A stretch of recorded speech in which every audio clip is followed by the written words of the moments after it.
Assalamualaikum teman-teman, kembali lagi bersama saya. Perkenalkan, nama saya Nadia Lutfiana.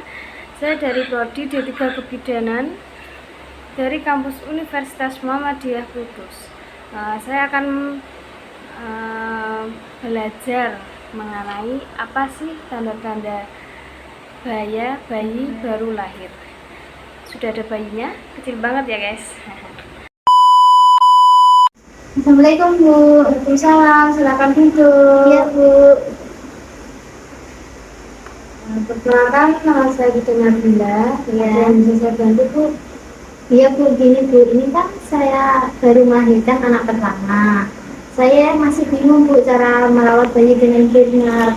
Kalau boleh tahu Bu, tanda-tanda bahaya bayi baru lahir itu seperti apa? Oh gitu ya Bu. Iya Bu, ya. Ya bagus kalau Ibu pengen tahu caranya merawat bayi dengan baik dan benar. Nanti saya kasih tahu tanda-tanda bahaya bayi baru lahir. Nah, sebelumnya nama Ibu siapa? Nama saya Anggun Bu. Alamatnya di mana Bu? Bendaan Bu. Nama bayinya sudah ada? Iya Bu. Siapa namanya Bu? Emir Bu. Baik, saya jelaskan.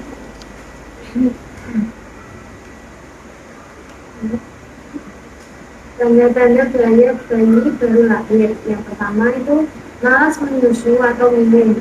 Yang kedua ada kejang, mengantuk terus atau tidak sadar. Nafas cepat lebih dari 60 kali per menit. Kalau nafas lambat itu kurang dari 40 kali per menit. Nangis merintih, tubuh tampak kuning, pucat atau kebiruan, lalu pusat berbau atau penyakit. Tanda-tanda bahaya pada bayi baru lahir adalah suatu keadaan atau masalah yang dapat mengakibatkan kematian pada bayi. Oleh sebab itu, para orang tua diharapkan memahami tanda bahaya tersebut sekaligus tahu cara bagaimana mengatasinya. Iya Bu. Terutama pada ibu yang baru saja melahirkan. Iya. Yang pertama kan Bu? Iya Bu. Yang pertama, bayi tidak mau menyusui. Bayi biasanya tidak mau menyusui ketika sudah dalam kondisi lemah dan mungkin dalam kondisi dehidrasi berat.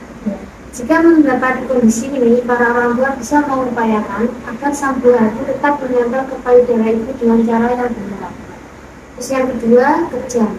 Jika kejang bayi dipicu oleh demam, maka penting bagi para orang tua untuk memberikan obat penurun panas yang sesuai dengan dosis anjuran dokter.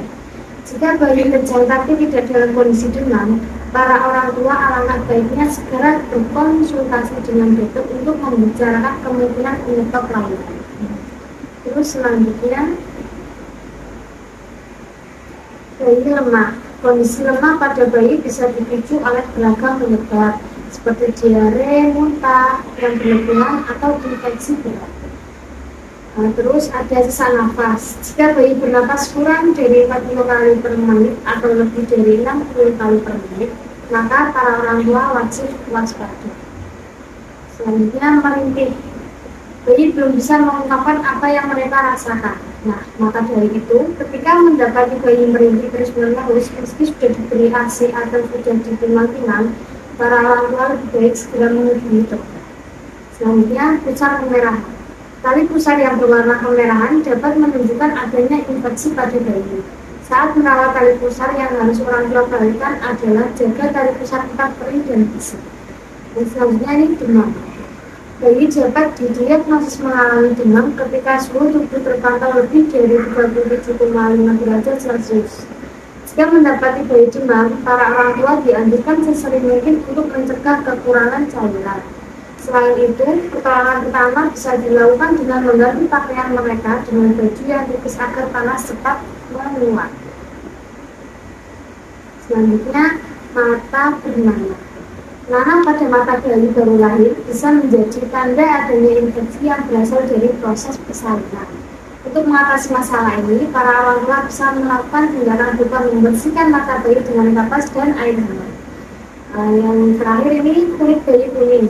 Kuning pada bayi pada umumnya terjadi karena bayi kurang minum ASI.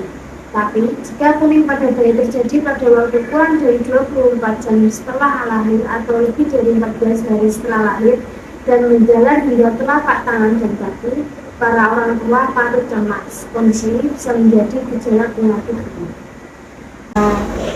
Gambar ini salah satu contoh mata nanah pada bayi. Terus tali pusar pendarahan ini adalah kesalahan merawat tali pusar ya Bu, jadinya merah seperti ini. Gimana Bu?